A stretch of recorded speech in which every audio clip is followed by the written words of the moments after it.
person in the US uses over 2,000 gallons of water every day. That's more than 500 times the amount of water needed to hydrate a human for a day, since we only drink about half a gallon of water in order to stay healthy. So if we're not using all this water just to drink, and we're not even using all that just to shower or something, where is all this water use coming from? So this is a photo of me with my sister and my cousin at the foot of a freshwater lake near my house in Colorado. The water in it is glacial runoff, which means that it falls directly as snow to the planet and then melts into the lake that you see here. So as far as water goes, it's pretty much as fresh as you can get. And this picture is just an example of how I've always felt a really deep connection to water, and I'm not trying to sound too far out here or anything, but I've always been able to feel the power and energy of water, which is why today that's what I want to talk to you about. I want to talk a little bit about water use habits that most of the people in this country have that we don't even know we have, and then talk about what kind of cultural shift we need in order to change this and some solutions that we can find to changing our water usage patterns. So 97% of the water on the planet is salt water, but 2.5% of that is fresh water that's either underground or frozen in ice caps, so we don't really have access to it. And this chart kind of shows all of this. So that means that there's only 1% of the world's fresh water available for all human needs, whether that's drinking water or irrigating crops, and I will put needs in quote here because they're not all needs. And while that 1% is about 187 trillion gallons of water, when you think about the fact that the US uses about 400 billion gallons of water every day, that 187 billion gallons doesn't seem so significant anymore. So it's worth highlighting that I'm talking specifically about the US here because not everyone uses water the same way we do in this country. In fact, our water use in the US is about twice the global average of water use. And this is because we're a consumer society. We're huge consumers of water and all other resources across the board. Basically, if all the more than 7 billion people living on this planet used water the way we do in the US, we would dry up the world's fresh water in less than 2 years. And another way of saying this is that if everyone consumed like a US person does, we would need more than 4 Earths to sustain our lifestyle. And the fact of the matter is that while water is in some ways a renewable resource, more so than fossil fuels, for example, because water cycles throughout the Earth and the atmosphere, it's not a 100% renewable source when you think about the fact that we're removing some of that water through chemicalization and salination, other processes like that. So we don't have 4 Earths and we don't have an endless water supply. Alright, so this is a picture of my bedroom. It's a little hard to see, but in it, you do see a lot of my stuff. And it's taken me about 22 years to gather all of this stuff because I'm 22 years old. And all of it helps me to define who I am in some sense, whether it's books that I read or clothes that I wear that help me present ideas of myself and who I am and how I'm unique from other people. But aside from all the time and money it took to get me all of the crap in this room, it also took an amount of water so great that I almost can't imagine it.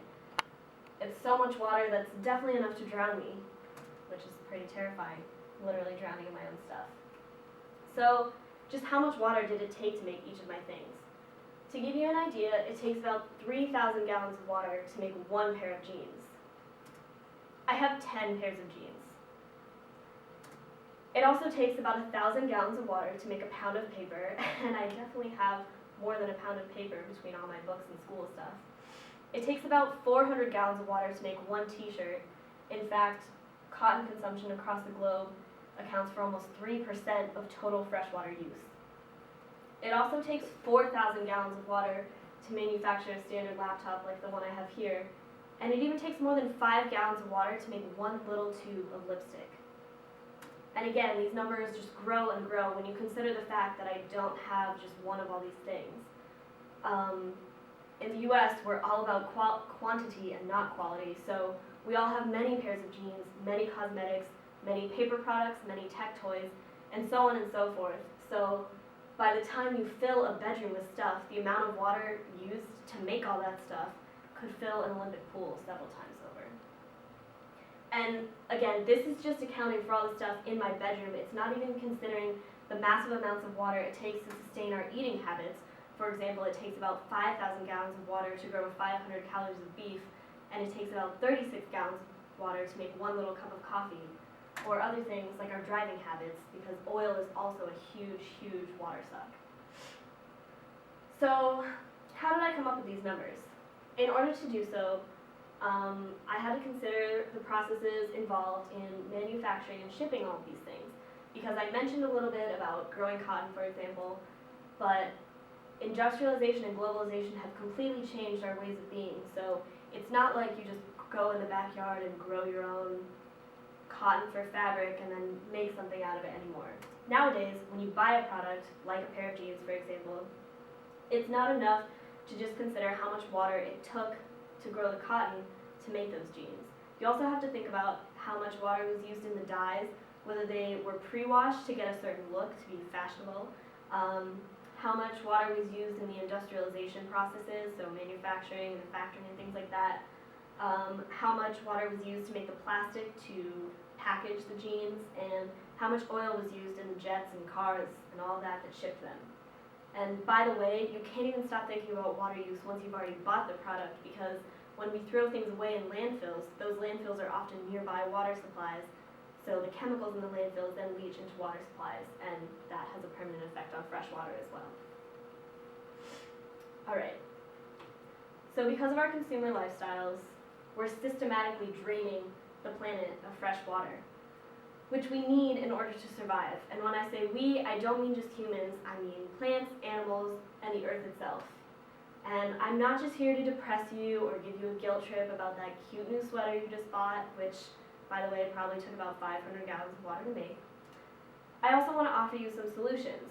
So, given that our water usage isn't just about what we're drinking anymore, I can't just give you an easy solution. It's not just do less laundry or take shorter showers. I wish it was that easy, but it's not. So this is where what I mentioned at the beginning comes in. We need a cultural shift.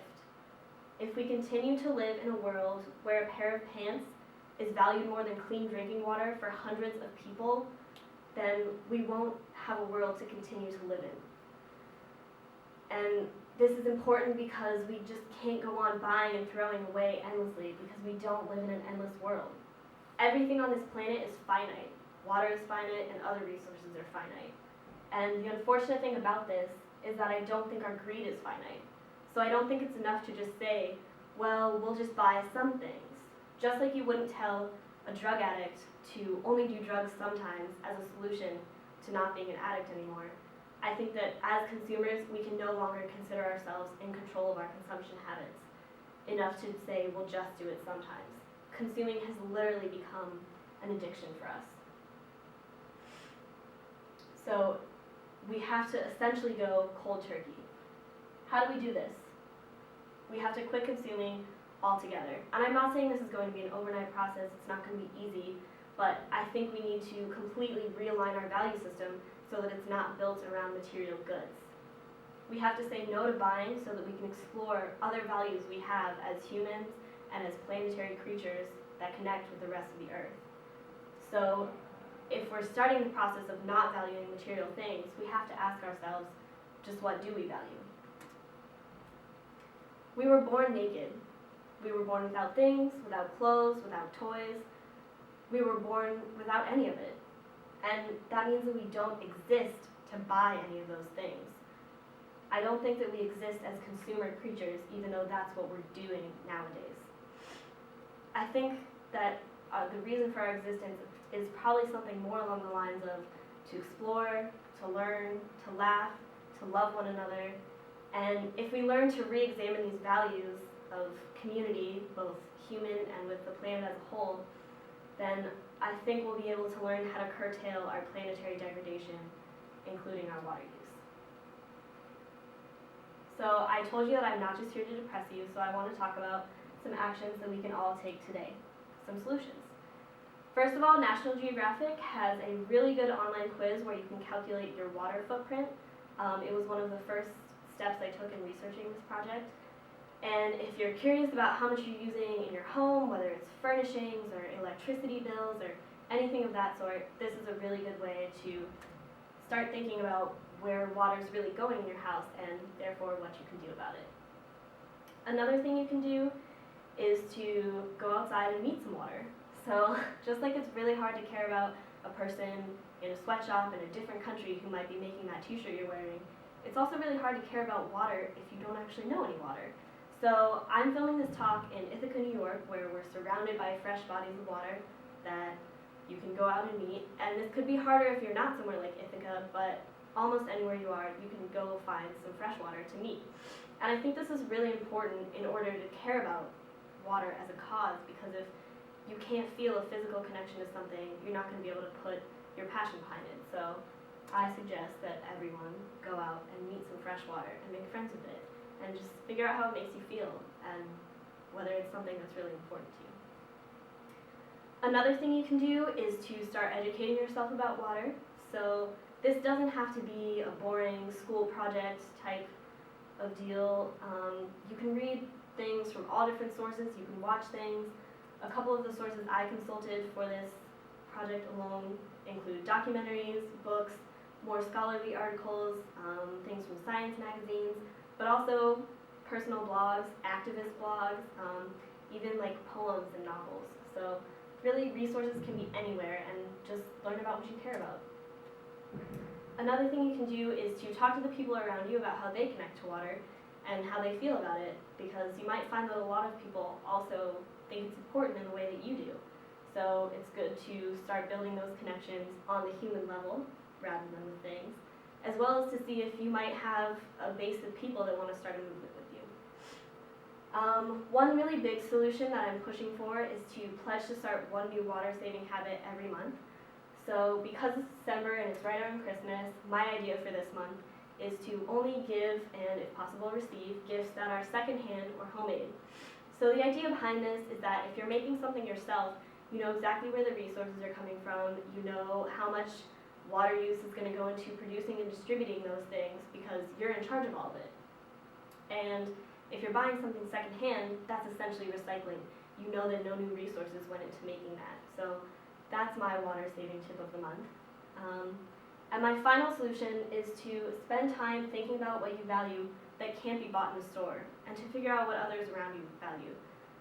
Because if we're trying to shift our planetary values away from buying and having all these things, we need to figure out what we as people and what we as communities, and when I say communities, that's including animals and plants and all those things, we need to figure out what we all care about.